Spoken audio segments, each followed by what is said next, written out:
اس بل کے کوئی مثبت اثرات آپ کو نظر آ رہے ہیں؟ یہ جو قانون بنایا گیا ہے رات کے اندھیرے میں چھپا کر، اس قانون کو چھپانے کی ضرورت کیوں پیش آئی؟ دنیا بھر میں پہلے بات ہوتی ہے پھر قانون بنتے ہیں، آپ کہتے ہیں قانون بن جائے پھر بات ہونی چاہیے۔ سمجھتا کہ اس بل سے تو تقویت ملے گی امن کو۔ یہ بل اور اس کا متن یہ تو قلعدم جماعتوں کا متن ہے اور اس سے تو شرانگیزی پھیلے گی، فتنہ پھیلے گا۔ اہل تشیع کے تمام مراجع یہ کہہ چکے ہیں کہ خلفاء راشدین ہوں، امہات المؤمنین ہوں، ان کی توہین حرام ہے۔ تو صحابہ اکرام سے اگر کوئی غلطی ہوئی ہے، قرآن کہتا ہے لَقَدْ تَابَ اللَّهُ عَلَى النَّبِيِّ رضی اللہ عنہم ورضوا عنہ۔ سلامتی ہے ان آنکھوں پہ جو ہدایت پہ نظریں جمائے بیٹھی ہیں، ان کانوں پہ جو ذکر خیر کے منتظر رہتے ہیں، اور ان قدموں پہ جو ہدایت کی راہ پہ گامزن ہے۔ السلام علیکم ورحمۃ اللہ وبرکاتہ۔ تمام تعریفیں خدائے بزرگ و برتر کے لیے جو وحدہ لا شریک ہے، نہ کوئی ثانی ہے نہ کوئی ہمسر ہے۔ درود لامحدود محبوب رب الودود، راحت اللہ شکی مراد المشتاقین، حضرت محمد مصطفیٰ، آپ کی آل پاک، آپ کے جانثار انصار اور اصحاب پر ظالمن۔ آپ دیکھ رہے ہیں الف لام میم، میں آپ کا میزبان محمد اویس ربانی تہہ دل سے آپ کو کہتا ہوں خوش آمدید۔ ظالمن، پاکستان ہمیشہ سے کسی نہ کسی طور سے فرقہ واریت کے حملے کو فیس کرتا رہا ہے۔ اس کی فضا آلودہ ہو جاتی ہے جب کوئی ایسی بات کہہ دیتا ہے کہ جو توہین کے زمرے میں ہماری دل آزاری بھی کرتی ہے، اور ہمارے مقدسات جو ہمارے لیے اعزاز اور مقرب ہے، جو اللہ اور اس کے رسول کی بارگاہ میں مقرب ہیں، ان کے حوالے سے کوئی جملہ کس دیا کرتا ہے، اور پھر فضا مزید خراب ہو جاتی ہے جب عدم برداشت کی صورتحال پہلے سے موجود ہو۔ میں 2020 کا حوالہ دوں کہ جس میں پنجاب اسمبلی میں ایک بل پیش کیا گیا، اور پھر اس کی بات بھی یہی کی گئی کہ یہاں پہ توہین چاہے وہ آل رسول کے حوالے سے ہو یا اصحاب رسول کے حوالے سے، سخت سے سخت سزائیں رکھی جائیں تاکہ لوگ توہین نہ کریں۔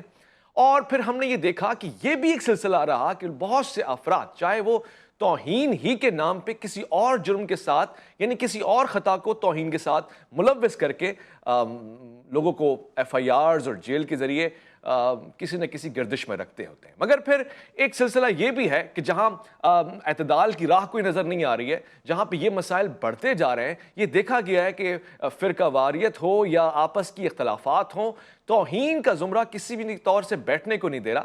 2022 اور 23، اب میں یہ کہہ سکتا ہوں کہ 23 میں ایک بل آ چکا ہے، اور یہ وہ بل ہے جو ترمیمی بل ہے، جو فوجداری قوانین تھی اس میں ترمیم پیش کر کے انہوں نے کہا کہ جب یہ کون کہہ رہا ہے، یہ مولانا عبد الاکبر چترالی صاحب جو جماعت اسلامی سے تعلق رکھتے ہیں، انہوں نے ترمیمی بل پیش کیا، یعنی بل جو موجود ہے اس میں کچھ امینڈمنٹس پریزنٹ کی ہیں، اور وہ ریکمنڈیشن یہ تھی کہ جو توہین کا بل ہے جس میں یہ واضح ہے کہ ایک عام شہری کی توہین کے اوپر 5 سالہ سزا ہو سکتی ہے، تو اصحاب رسول صلی اللہ علیہ وآلہ وسلم کی توہین پر 3 سالہ سزا کسی بھی طور سے سمجھ میں نہیں آتی، یعنی یہ تو خود ایک توہین ہے، یہ ان کا کہنا تھا۔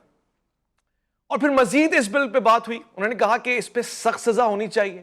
نتیجہ یہ ہوا کہ یہ بل پاس ہوا، امینڈمنٹس کو ایکسیپٹ کیا گیا، اور 10 سالہ سزا قرار پائی کم سے کم، اور پھر انتہا یہ ہے کہ عمر قید کی بھی سزا ہو سکتی ہے اس شخص کو کہ جو توہین کرے آل رسول کی، اصحاب رسول کی، ان مقدسات کی کہ جس کو یہ مانا جاتا ہے کہ یہ مقدس شخصیات ہیں، اور ان ہستیوں کے حوالے سے کوئی بھی اپنی زبان نہیں چلا سکتا، بدتمیزی نہیں کر سکتا، توہین نہیں کر سکتا۔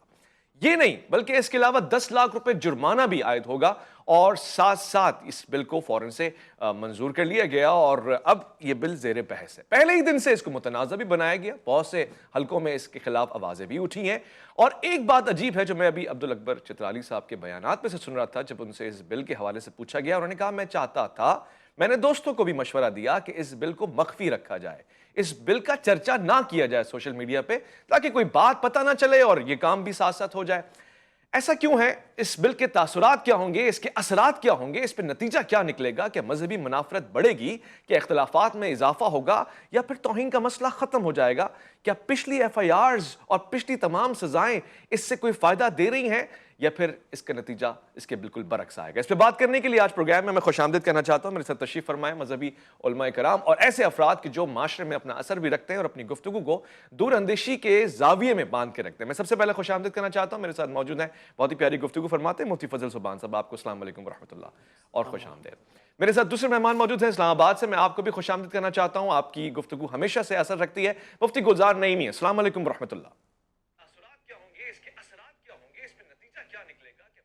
میں اپنے پروگرام میں موجود تیسرے مہمان کو بھی تہ دل سے خوش آمدید کہنا چاہتا ہوں، اور آپ کی موجودگی اس پروگرام میں یقیناً ایک اثر ڈالے گی، اور آپ یقیناً ایک اور رائے کی صحیح طور سے میرا خیال ہے کہ اس کے ایمبیسڈر بنے ہوں گے اور اس کی ترجمانی فرمائیں گے۔ میں علامہ امین شہیدی صاحب کو بھی خوش آمدید کہتا ہوں۔ السلام علیکم ورحمۃ اللہ وبرکاتہ۔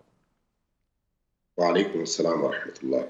میں سب سے پہلے علامہ صاحب آپ سے گفتگو کا آغاز کر لوں، آپ کو اگر اس بل کے اوپر کوئی خیر نظر آ رہی ہے تو پلیز وضاحت کیجیے گا۔ اس میں اچھائی ہی ہے نا کہ توہین رک جائے گی، اب کوئی توہین کرنے کا سوچے گا بھی نہیں، پہلے 3 سال کے لیے پھنس جاتا تھا، اب 10 سال کے لیے پھنسے گا۔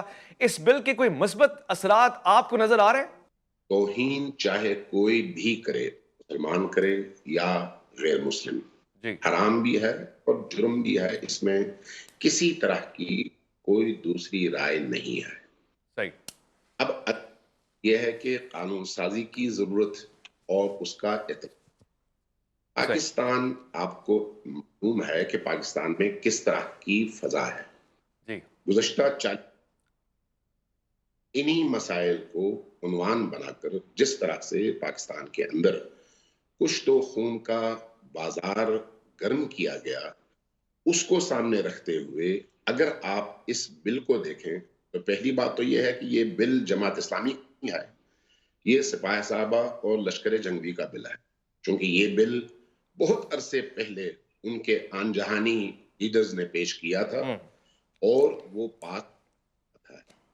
اب چترالی صاحب نے یہ بل پیش کیا ہے اور اس کو منظور کروا لیا ہے، اگلے مراحل وہ جانے سینٹ جانے باقی چیزیں، لیکن بہرحال یہ بل جو ہے یہ کسی مکتب یہ فکر کا پیش کردہ بل نہیں ہے، بلکہ یہ ایک مخصوص فرقہ وارانہ گروپ کا پیش کردہ بل ہے، چونکہ اس بل کے ذریعے سے انہوں نے ہمیشہ سے یا انہی عناوین کے ذریعے سے انہوں نے اس ملک میں فساد برپا کیا اور اس ملک میں آگ اور خون کی ہولی کھیلی ہے۔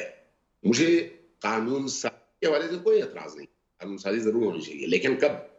جب اس قانون کا استعمال درست ہو اور درست کو شکنجے میں لیا جائے۔ دوسری طرف جب قانون بن تو اس قانون کو مس یوز کرنے والوں کو بھی بے عینی ہی وہی سزا ملنی چاہیے جو سزا اس قانون کو توڑنے والے کو ملتی ہے۔ جی ورنہ طرفہ طور پر پریشر کے ذریعے سے، مظاہروں کے ذریعے سے اور سیاسی دباؤ کے ذریعے سے، اثر و رسوخ کے ذریعے سے اس قانون کو مس کریں گے۔ اب میں چند آپ کے سامنے علماء اکرام یہاں پر موجود ہیں کہ اس سے پہلے 295C کے قانون کا جب یہاں پر استعمال کیا گیا تو اس استعمال کی پوری ہسٹری آپ نکال کر دیکھیں۔ میں نے پہلے آپ سے عرض کیا ہے کہ مجھے قانون سازی سے کوئی اختلاف نہیں ہے، لیکن مس یوز سے 100% اختلاف ہے، اس کا دروازہ بند نہیں ہے اور اس کا دروازہ کھلا ہوا ہے۔ بہت اچھا پوائنٹ علامہ صاحب، میں آپ کے اس پوائنٹ کو آگے بڑھانا چاہتا ہوں۔ میں اس پہ آپ بات مکمل کیجئے۔ جی جی دیکھیں، اس ملک میں صرف 3 مثالیں آپ کو دیتا ہوں جی کہ کچھ عرصے پہلے اور میں مسیحی آبادی میں 200 گھروں کو جلا دیا گیا اور مسلمان اور مسیحیوں کو ایک دوسرے کے سامنے لایا گیا اسی قانون کے تحت، اور بعد میں پتا چلا کہ ایک مولوی صاحب کے پیسوں کا مسئلہ تھا اور انہوں نے عام مسلمانوں کی سادلوہی اور عشق دین اور محمد و اصحاب محمد علیہ السلام سے فائدہ، اور 200 گھر جلوائے اور بہت سارے گھر متاثر ہوئے۔ یہ ایک مولوی صاحب، کیوں؟ اس لیے کہ ان کا ذاتی مسئلہ تھا۔ اسی طرح سے اسی ملک میں اس سے پہلے اورکزئی میں اور جنگ میں محرم کے دنوں میں کتے کے گلے میں ایک صحابی رسول کا نام ڈال کر اورکزئی میں بھی کیا گیا اور جنگ میں بھی۔ بعد میں پتا چلا کہ یہ اس گروہ کا کارندہ تھا جو گروہ اس ملک کے اندر فساد برپا کرنے میں اپنا ید طولہ بھی رکھتا ہے اور ہمیشہ مفسد کے طور پر کو تباہی۔ اللہ اکبر۔ 2 مثالیں میں دے رہا ہوں۔ مثال، آپ اپنا آرکائیو چیک کر لیں، تمام آپ کے میڈیا ہاؤسز نے اس خبر کو بریک کیا تھا کہ پشاور سے 4 آپ کے پریس پکڑے گئے تھے اور ان 4 پریس میں صحابہ کرام کے خلاف لٹریچر برآمد ہوا۔ جب وہ برآمد ہوا اور بندوں کو پکڑا گیا تو وہ سارے کے سارے اسی گروہ کے لوگ تھے جنہوں نے اس ملک کے اندر گزشتہ 40 سالوں سے فرقہ وارانہ فساد کا بازار گرم کیا ہوا تھا. ٹھیک ہے. اب مجھے اس طرح کی فضا میں جب آپ اس طرح کا کوئی قانون بنائیں گے تو پھر اس قانون کا اطلاق کہاں پر ہوگا؟ میں علامہ صاحب آپ کی رائے کا احترام کرتا ہوں. میں اس بات کو آگے بڑھانا چاہتا ہوں. صرف اتنا کہنا چاہتا ہوں کہ قانون تو نہیں کوئی بنا, قانون میں ترمیم ہوئی ہے. وہی قانون جو پہلے 3 سال کے لیے سزا دے رہا تھا وہ اب 10 سال کی سزا دے رہا ہے. یعنی مس یوز آف قانون تو شاید ایک الگ بات ہوگی. میں مفتی گلزار نعیمی کی طرف آنا چاہتا ہوں اور میں مفتی صاحب سے پوچھنا چاہتا ہوں. صاحب میں تو سوچ رہا تھا کہ علامہ صاحب بہت خوش ہوں گے اس پہ اور وہ شاباش کہیں گے عبد الاکبر چترالی صاحب کو, اور وہ کہیں گے کہ جی بہت اچھا کام آپ نے کیا. توہین تو ہونی نہیں چاہیے, بلکہ علامہ صاحب کئی مرتبہ ہمارے پروگرام میں کہہ بھی چکے ہیں کہ وہ توہین کے قائل نہیں ہیں, بلکہ ایک عام مومن کی عزت اور اکرام کی بھی بڑی بات کرتے ہیں. میں مفتی فضل سبحان صاحب آپ سے پوچھوں, آپ دیکھ رہے ہیں علامہ صاحب اس سے اتفاق نہیں کر رہے, وجہ کیا ہے؟ مفتی فضل سبحان صاحب سے پوچھ رہا ہوں. جی بسم اللہ الرحمن الرحیم. دیکھیں پہلی بات تو یہ ہے کہ مذہب اور قانون کا غلط استعمال یہ خطرناک ہے. ٹھیک ہے. لیکن مذہب اور قانون سے انحراف اس سے زیادہ خطرناک بات ہے. دوسری بات یہ ہے کہ یہ کسی خاص مکتبہ فکر کا پیش کردہ بل نہیں ہے, بلکہ ہر کلمہ گو مسلمان لا الہ الا اللہ محمد الرسول اللہ پڑھنے والے مسلمان کے یہ دل کی آواز تھی. دیکھیں کیٹیگوریکلی بھی اگر ہم اس کو لوجیکلی بھی دیکھیں تو جو دفعہ 298 تھی اس میں پہلے سے یہ چیز موجود تھی کہ کسی عام فرد کی توہین پر 5 سال قید یا جرمانہ ہوگا, پاکستان پینل کوڈ میں لکھا جبکہ مجموعہ تعزیرات پاکستان 1860 جو ایکٹ تھا اس کے دفعہ 298 میں عام فرد کی توہین پر سزا 5 سال اور صحابی رسول کی توہین پر سزا 3 سال. اچھا, عام طور پر عام فرد کی توہین پر سزا کم ہونی چاہیے, بانی پاکستان کی توہین پر سزا زیادہ ہونی چاہیے, صحابی رسول اور ناموس رسالت کی توہین کی سزا اس سے زیادہ خطرناک ہونی چاہیے. اچھا, دفعہ 295 اگر ہم دیکھیں اس میں یہ بات مینشن تھی کہ کسی کی مذہبی عبادت گاہ کی توہین پر سزا 2 سال ہے اور کسی مذہبی رہنما یا شاعر اسلام کی توہین پر سزا وہ 10 سال ہے. قرآن کریم کی توہین پر سزا عمر قید ہے اور ناموس رسالت کی توہین کی سزا وہ سزائے موت ہے. بالکل صحیح. تو اب ان تمام زاویوں سے اگر دیکھا جائے تو یہ ایک چیز جو بالکل غلط مینشن تھی اس کو صحیح وے میں لایا گیا کہ صحابہ جو ہے وہ قافلہ اہل وفا کے فرسٹ کلاس لوگ ہیں اور یہ وہ لوگ ہیں کہ قلوب ان کے پاک تھے, علم ان کا گہرا تھا, تکلف اور تصنع کا عدم تھا, اور من حیث الجماعت رسول اللہ صلی اللہ علیہ وسلم کی وساطت سے اللہ نے قرآن میں ان کی تقدیس بیان کی. تو جتنے بھی فتنے پھیلتے ہیں وہ اسی لیے پھیلتے ہیں کہ جب سب و شتم ہوتا ہے اور خدا نخواستہ کسی کی جو ہے وہ شان میں گستاخی ہوتی ہے تو یہ مسلمانوں کے مذہبی جذبات کو مجروح کرنے کے مترادف ہے. جب ہم تکفیری بات کرتے ہیں تو ایک حدیث میں فرمائے من قال لأخیہ یا کافر, کہ کسی عام مسلمان کو کافر کہنا اور وہ کافر نہیں ہوا تو کفر اس کی طرف لوٹ کر آئے گا. عام مسلمان کو کافر کہنے پر تو ہم اتنا برا مانتے ہیں, لیکن صحابی رسول جو سرٹیفائیڈ مومن ہے, رضی اللہ عنہم ورضوا عنہ ہے, کلا وعد اللہ الحسنى ہے, اللہ نے ان سے اپنی رضا کا اور جنت میں جانے کا اعلان کر دیا ہے. تو ان پر جب کوئی اس طرح کی بات ہوگی تو لوگوں کے جذبات مجروح ہوں گے. اب وہ جو سزا تھی آخری بات کہ 3 سال کی سزا وہ کم تھی, اسی لیے مجرم بار بار جرم کا ارتکاب کر رہے تھے اور مسلمانوں کے جذبات جب ٹھنڈے نہیں ہوتے وہ قانون کو ہاتھ میں لے لیا کرتے تھے. تو یہ جو اب انہوں نے پیراڈائم چینج کیا ہے کہ سزا کو 10 عمر قید کر دیا ہے اور بالکل معمولی اگر الفاظ و نرم الفاظ اس پر بھی 10 سال قید کر دیے اور ایزن کو وارنٹ سے اور ناقابل ضمانت سے تبدیل کر دیا ہے تو میرے خیال میں قانون ہاتھ میں بھی کوئی نہیں لے گا اور جرم کا ارتکاب کرنے والے بھی باز آ اگر علامہ صاحب کے خدشات ایک لحاظ سے ٹھیک بھی ہو سکتے ہیں کہ مس یوز آف لا اگر ہوتا ہے تو جو نہیں بھی کر رہا کام اس کو اس ٹائٹل کے اندر لا کے رگڑا دیا جائے, پھنسا دیا جائے اور پھر خاص طور سے کسی ایک مسلب یا ایک مکتب کو اس کا نشانہ بنایا جائے, تو اس کے لیے کیا اقدامات کیے گئے؟ یعنی یہ بھی تو ایک ذمہ داری ہے ہماری, اس پہ بھی بات ہونی باقی ہے. اور ایک مختصر وقفے کے بعد جب ہم لوٹ کر آئیں گے مفتی گلزار نعیمی سے بات کریں گے, ہم اس کو مختلف انداز سے جانچ پڑتال کر کے دیکھیں گے. آپ کا انتظار رہے گا.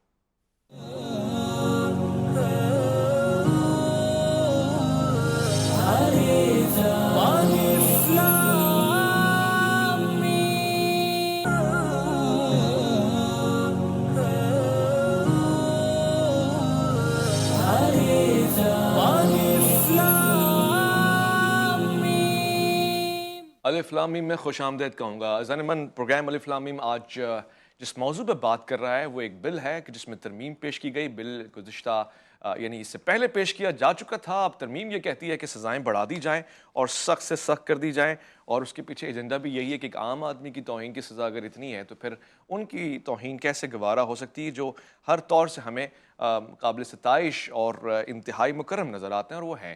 مگر سوال ہے, دو سوالات جو میں نے اب تک کی گفتگو میں اپنے طور سے بنائے ہیں, اور میں مفتی گلزار نعیمی کی طرف آنا چاہتا ہوں اور یہ بتانا چاہتا ہوں کہ علامہ صاحب کی گفتگو یہ بتا رہی تھی کہ پہلی چیز مس یوز آف لا انتہا پر ہے, اور وہ چاہے کیسا بھی لا ہو. یعنی قتل کا بھی اگر کسی پہ اور پہ الزام آ جائے تو قاتل کوئی اور ہو اور الزام کسی اور کے اوپر ہو, یہ بڑا مسئلہ کر جائے گا. یہ لا, اس میں کوئی شک نہیں کہ انتہائی مس یوز ہوا ہے. دوسری بات یہ ہے کہ تکفیری فتوے جو ہماری دیواروں کو کالا کرتے رہے ہیں, کسی کے لیے بھی ہوں کفر کے, کیا اس بل کی وجہ سے وہ رک نہیں جائیں گے, تھم نہیں جائیں گے؟ مفتی گلزار نعیمی سے سوال ہے کہ کیا اس بل کا آپ کو کوئی بہتر راستہ نظر آ رہا ہے کہ اس کے اثرات بہت اچھے ہوں گے, یا آپ بھی اس میں اپنے خدشات اور تحفظات کا اظہار کریں گے علامہ صاحب کی طرح؟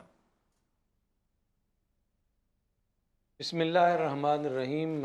ویس ربانی صاحب بہت شکریہ. میں معذرت خواہ ہوں کہ پہلے وقفے میں جو گفتگو ہوئی ہے وہ مجھے سنائی نہیں دے رہی تھی, جس کی وجہ سے میں احباب کے نقطہ نظر سے مستفیض نہیں ہو سکا ہوں.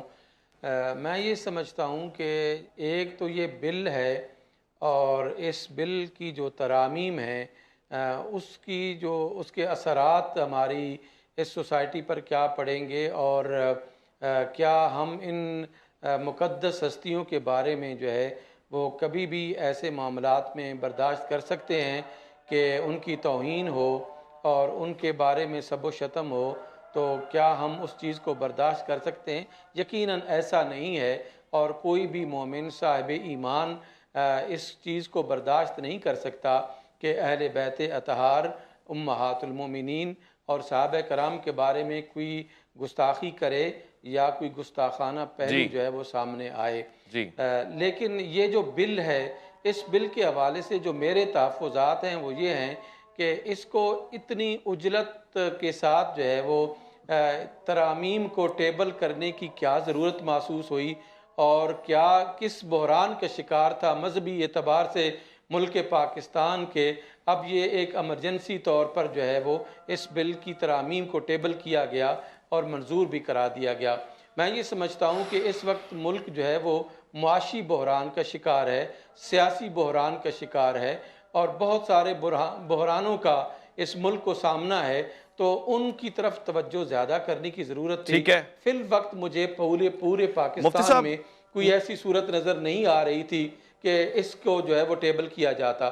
اب میں گزارش کرتا ہوں کہ ایسے جتنے بھی اسلامی قوانین ہیں ان کی ترامیم کا مسئلہ ہو یا ان کی فارمولیشن کا مسئلہ ہو, تو سب سے پہلے ضروری ہے کہ تمام مکاتب فکر کے علماء کو اور ریسرچ سکالر کو بٹھا کر جو ہے اس پر ڈیبیٹ کرائی جانی چاہیے, تاکہ ایک جو ہے وہ متفقہ طور پر جو ہے وہ بل پیش کیا جا سکے. بڑی بدقسمتی ہے کہ جس یعنی جماعت کے ایک معزز رکن نے اس بل کو ٹیبل کیا ہے, وہ جماعت جو ہے وہ ملی یکجہتی کونسل کے ایک بڑے عہدے پر جو ہے وہ فائز ہے. اگر اس میں کوئی ضرورت محسوس ہوتی یا ہونی تھی, تو میں یہ سمجھتا ہوں کہ سب سے پہلے اس کو ایک پرائیویٹ جو ہمارا بہت بڑا فورم ہے ملی یکجہتی کونسل کا, اس پر جو ہے وہ ڈیبیٹ ہونی چاہیے تھی, جس میں تمام مکاتب فکر کی مؤثر اور بھرپور نمائندگی جو ہے وہ موجود ہے. اس پر نہیں ہوا. کافی حد تک اتفاق کرتا ہوں مفتی صاحب. مگر پارلیمنٹ بھی تو ایک ایسا ادارہ ہے کہ جہاں پہ مختلف جماعتیں بیٹھتی ہیں، مختلف مسالک کے لوگ بیٹھتے ہیں، اور پارلیمنٹ سے زیادہ معتبر تو ادارہ ہمارے پاس نہیں ہے. یعنی یقیناً میں تمام ان اداروں کی عزت اور توقیر بجا لاتے ہوئے یہ بات کہہ رہا ہوں کہ پارلیمنٹ میں تو سبھی یکجا ہو جاتے ہیں، پھر اس پہ ڈیبیٹ بھی ہوتی ہے، پھر ہی جا کے کوئی بل آتا ہے ترمیم میں. مگر ایک طرف یہ بات ہے اور دوسری طرف یہ بات آپ کی بالکل ٹھیک ہے کہ اس بل میں عجلت بھی دکھائی گئی ہے اور اس کو مخفی رکھنے کا پلان بھی بنایا گیا. یہ تو خود اکبر چترالی صاحب فرما رہے ہیں نا کہ میں چاہتا تھا کہ اس کو عام ہی نہ کریں. یہی تو نہیں معاملہ، یہیں سے تو پھر ہمیں سوچوں کا پتہ چلتا ہے کہ کیا کسی خاص تناظر میں اس بل کو جو ہے وہ ٹیبل کیا گیا ہے، یا واقعی ہمارے کوئی مسائل ہیں کہ ان مسائل کے حل کے لیے جو ہے وہ یہ ٹیبل کیا گیا ہے. میں یہ سمجھتا ہوں کہ توہین کسی بھی مسلک کے نزدیک جو ہے وہ جائز نہیں ہے، لیکن توہین کو جو ہے وہ یعنی توہین کی ڈیفینیشن کون کرے گا اور کون یہ کہے گا کہ یہ چیز توہین کے زمرے میں آتی ہے، یہ چیز اختلاف کے زمرے میں آتی ہے. تو میں یہ سمجھتا ہوں کہ پارلیمنٹ میں ہمارے بدقسمتی یہ ہے کہ وہ سکالرز موجود نہیں ہیں جو بحث کرتے ان پر، اور نہ ہی بحث کا موقع دیا گیا ہے. وہاں پہ بھی تو بحث کا موقع تو نہیں دیا گیا. میں یہ سمجھتا ہوں کہ بحث اس پر ہونی چاہیے تھی اور ڈیٹیل میں بحث ہونی چاہیے تھی. یہاں تو یعنی ماضی میں یہ رہا کہ جب ضرورت محسوس ہوئی مذہب کو استعمال کرنے کی، مذہب کو استعمال کیا گیا. دنیا نے دیکھا ہے 295C کو جو ہے وہ یعنی ریورس کرنے کی بھی کوشش انہی لوگوں نے کی. یعنی آپ دیکھتے ہیں، میں مفتی صاحب آپ کی بات سے اتفاق کرتا ہوں، یہ آپ حقائق بیان فرما رہے ہیں. میرے ساتھ اس وقت لائن پہ مولانا طاہر اشرفی صاحب بھی موجود ہیں. میں ان سے بھی ان کی رائے لے لوں. ان کا موقف یہاں سنا جانا بہت ضروری بھی ہے میرے لیے، اور میں یہ جاننا چاہتا ہوں. السلام علیکم مفتی صاحب. مولانا صاحب، آپ کو میں اس بل کے حوالے سے مبارکباد دوں یا پھر یہ کہوں کہ ایک اور تنازع شروع ہو گیا، ایک متنازع بل آ گیا ہے. بہت سے حلقے کہہ رہے ہیں کہ جی اتنی عجلت میں، اتنا مخفی رکھتے ہوئے یہ کام کیوں کیا ہے؟ آپ کی کیا رائے ہے اس حوالے سے؟ بسم اللہ الرحمن الرحیم، نحمدہ ونصلی ونسلم علی رسولہ الکریم. دیکھیے، گزارش یہ ہے کہ ایک بل آیا ہے، قومی اسمبلی میں اتفاق رائے سے پاس ہوا ہے.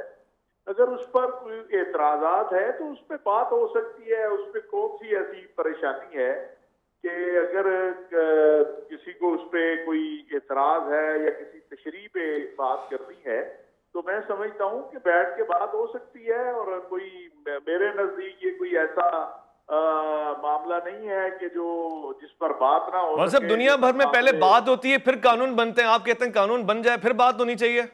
نہیں، اب یہ قومی اسمبلی میں جو ممبران ہیں انہوں نے طے کرنا ہے نا جی. میں نے اور آپ نے تو طے نہیں کرنا.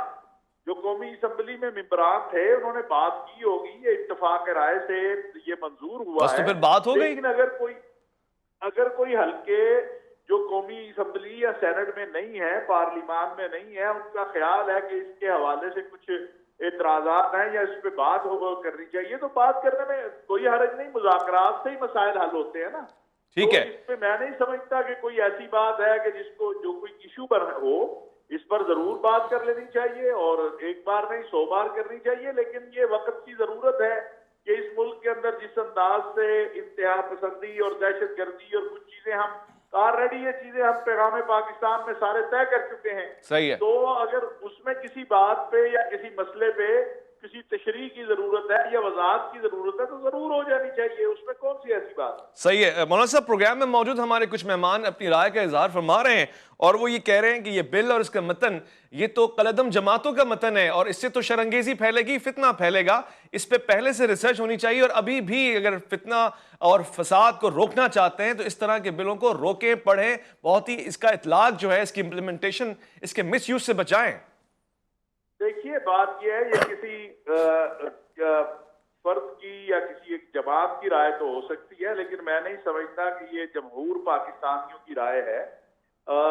بالکل جو میں نے پہلے کہا کہ جن دوستوں کے تحفظات ہیں ان سے بات بھی ہونی چاہیے. جو جائز ان کی بات ہے وہ سنی بھی جانی چاہیے، اس کو ٹھیک بھی کرنا چاہیے اگر کہیں کوئی ایسی بات ہے. لیکن یہ کہنا کہ اس بل سے، میں نہیں سمجھتا کہ اس بل سے تو تقویت ملے گی امن کو.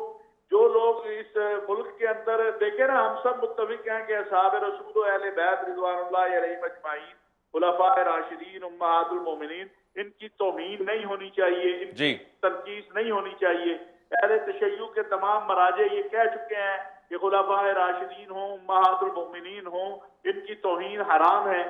جب ہم اس پر متفق ہیں تو اگر کہیں پہ کوئی تشریح کا معاملہ ہے تو وہ بیٹھ کے ہو سکتی ہے. اس میں کوئی، میں نہیں سمجھتا کوئی ایسی بات ہے کہ جس سے جو ہے کوئی فتنہ برپا ہو سکتا ہے یا فساد ہو سکتا ہے. ٹھیک ہے، ہمارے پاس بڑے فورم ہیں، اسلامی نظریاتی کونسل ہے. پیغام پاکستان کے حوالے سے ہم نے جو چیزیں طے کی ہیں اسی کی نظر سے اسے دیکھ لینا چاہیے. ٹھیک ہے، میں اتفاق کرتا ہوں. میں مولانا صاحب، آپ کو یاد ہوگا ہماری ملاقات جب کراچی میں اسلامی نظریاتی کونسل کے پروگرام میں ہوئی، میں نے اس وقت یہ کہا تھا کہ مفتی اعظم پاکستان کا درجہ حاصل ہے اسلامی نظریاتی کونسل کو. اس معاملے میں میں جاننا چاہوں گا کہ اسلامی نظریاتی کونسل کی کیا رائے ہے. میں آپ کا شکر گزار ہوں، گفے کی طرف جا رہا ہوں، لوٹ کر آؤں گا. الف لام میم میں خواتین و حضرات عنوان آپ کا انتظار رہے گا.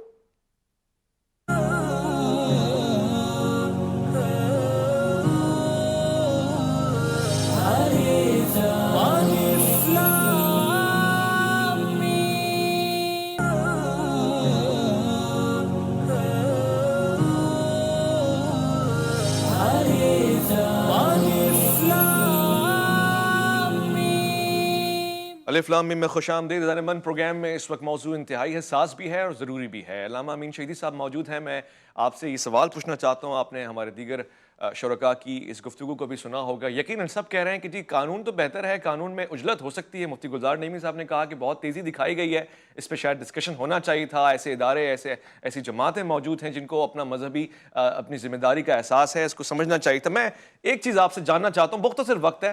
ایک تو یہ توہین کی جو ڈیفینیشن ہے اس پہ ذرا بات ہوگی ابھی. دیگر شخصیات، یعنی کیا ایسا بھی ہے کہ جو آپ کے لیے مقدس یا عظمت والے نہیں ہیں؟ کوئی ایسا، میں سمجھنا چاہ رہا ہوں، اور کسی اور کے لیے ہے. یعنی زید کو کوئی دوسرا انسان کہتا ہے جی یہ اچھا ہے، اور آپ کہتے ہیں جی ہم ان کی توہین نہیں کرتے مگر ہمارے لیے اچھا نہیں ہے. کہ یہاں پہ تو کوئی مسئلہ نہیں آ رہا، کانفلکٹ تو نہیں آ رہا. میں توہین کی اور مقدس کی ڈیفینیشن کو ذرا آپ کے طور سے سمجھنا چاہ رہا ہوں.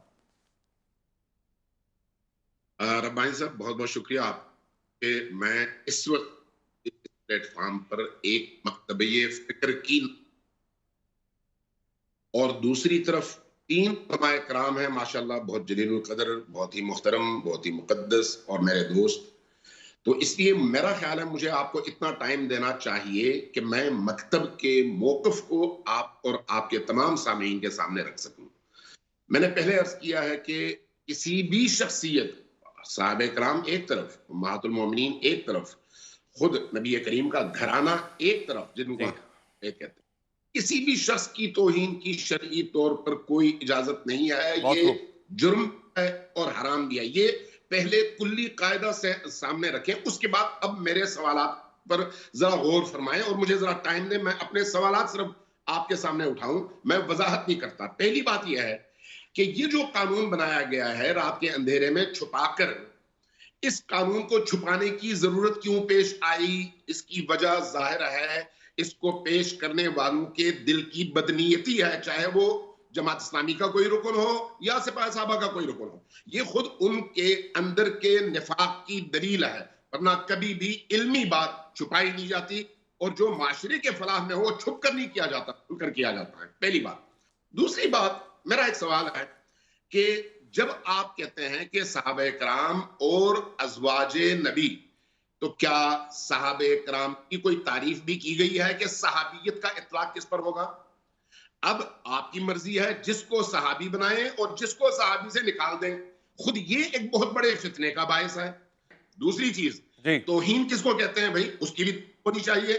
توہین آیا قرآن کی آیتوں کو ترجمے کے ساتھ بیان کرنا توہین ہے یا نہیں ہے؟ قانون میں اس کی وضاحت ہونی چاہیے. اسی طرح حدیث نبوی کو بیان کرنا توہین ہے یا نہیں ہے، چاہے وہ کسی کے فائدے میں ہو چاہے وہ کسی کے نقصان میں. خود یہ ایک مبہم مسئلہ ہے، اس کی وضاحت ضروری ہے.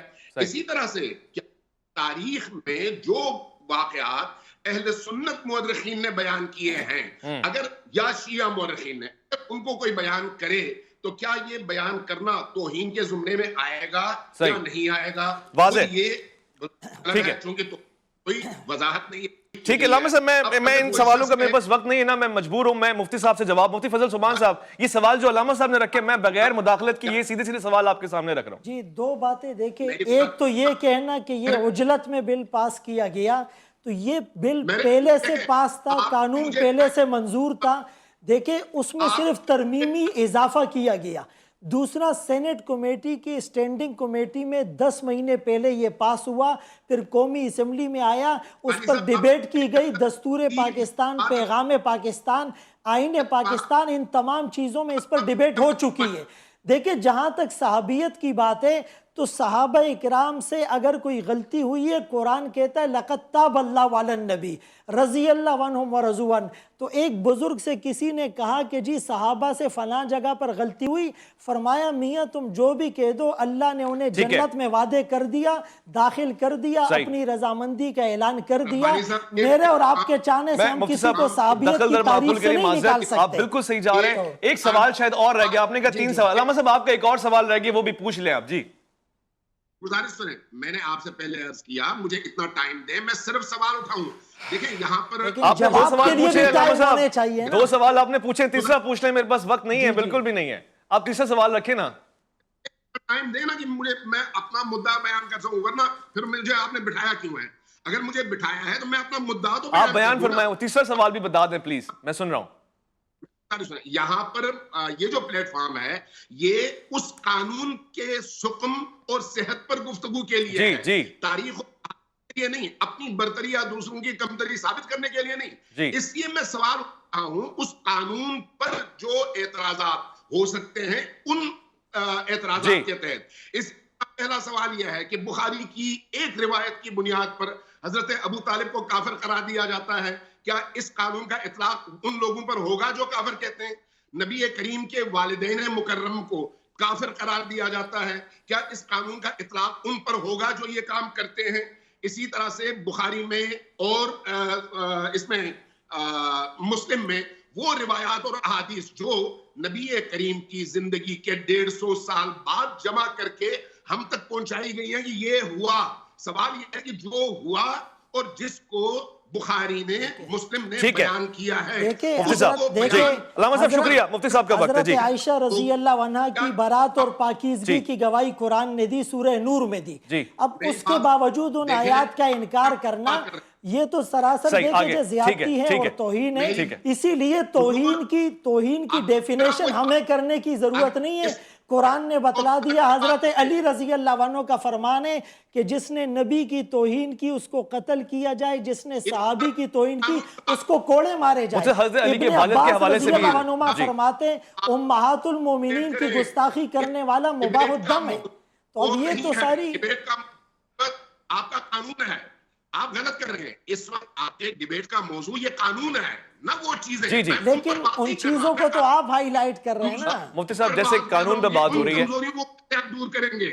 سوال یہی ہے کہ آپ بخاری سے اسی مسلم سے کوئی بات فرض کریں کسی نے نقل کر دی تو کیا اس قانون کی گرفت میں وہ آئے گا؟ ہاں یہ ایک سوال ہے. مفتی گلزار نعیمی صاحب, بس آخری 30 سیکنڈز میں اس سوال کے جواب دے دیں. کیا اس قانون کی گرفت میں وہ شخص آئے گا جو کسی صحابی کے والد کے لیے ایسا جملہ کہہ رہا ہو جو ہمارے لیے دل آزاری کا سبب بنے, کیا اس کی گرفت میں آئے گا؟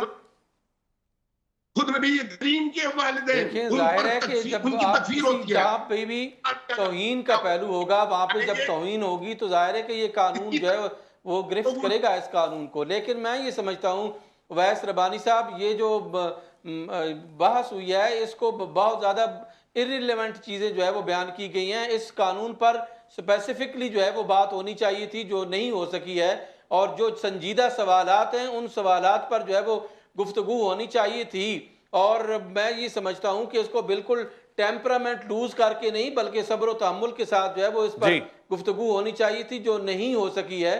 میں یہ سمجھتا ہوں کہ جو سوالات ہیں ان سوالات کو پراپر طریقے سے جو ہے وہ ٹیکل کیا جانا چاہیے. لیکن یہ جو بحث چل نکلی ہیں ان کا جو ہے وہ کوئی فائدہ نہیں ہے. میں یہ سمجھتا ہوں کہ اس کو حکومت کو امام آپ کے توسط سے حکومت سے یہ مطالبہ کریں گے کہ اس کو ڈیبیٹ کے لیے علماء کرام کا ایک فورم اور خصوصاً اسلامی نظریاتی کونسل کی سفارشات کے بعد جو ہے وہ اس کو فائنل کیا جانا چاہیے. ملک کے جید علماء کرام کا جو نقطہ نظر ہے اس نقطہ نظر کو لے کر جو ہے وہ اس کو فائنل کرنا چاہیے. قانون تو پہلے بالکل صحیح ہے, موجود تھا, لیکن یہ ترامیم جو ہے وہ کس بنیاد پر کی گئی ہیں، کس ضرورت کے پیش نظر کی گئی ہیں، ان کا جائزہ بھی لیا جانا چاہیے. اور یہ ادھوری پارلیمنٹ جس میں ایک بڑی جماعت جو ہے جس کی 100 سے زیادہ سیٹس موجود ہیں وہ موجود نہیں ہے، تو ہم کیسے کہہ سکتے ہیں کہ یہ مکمل طور پر آپ کا موقف بھی آ گیا. پارلیمانی نظام اور پارلی نمایات کے مطابق بھی جو ہے شکریہ کہنا چاہتا ہوں مفتی گلزار نعیمی کو کہ اس کو ہر سطح پر جو ہے ضرورت ہے. بہت بہت شکریہ کہنا چاہتا ہوں علامہ امین شہیدی کو، مفتی مولانا طاہر اشرفی کا بھی بہت بہت شکریہ. مفتی فضل سبحان صاحب نے بہت تحمل کے ساتھ آج گفتگو سنی بھی ہے، اپنے اظہار خیال بھی فرمایا. اور میں ایک بات کا اعتراف کرنا چاہتا ہوں، اس گفتگو کے دوران بھی، اس سے پہلے بھی مفتی فضل سبحان صاحب فرما رہے تھے کہ یہ حساس موضوعات ہیں اور اس پہ ظاہر ہے آپ کو نمائندگی بھی کرنی ہے حق کی، اور یہ بھی دیکھنا ہے کہ جی قوم میں آپس میں فساد بھی نہ پھیلے. تو ہم نے کوشش ویسی کی ہے اور اس کو سمجھتے ہوئے تمام علماء کرام نے میرا ساتھ دیا ہے، جی ٹی وی الف لام میم کا ساتھ دیا ہے.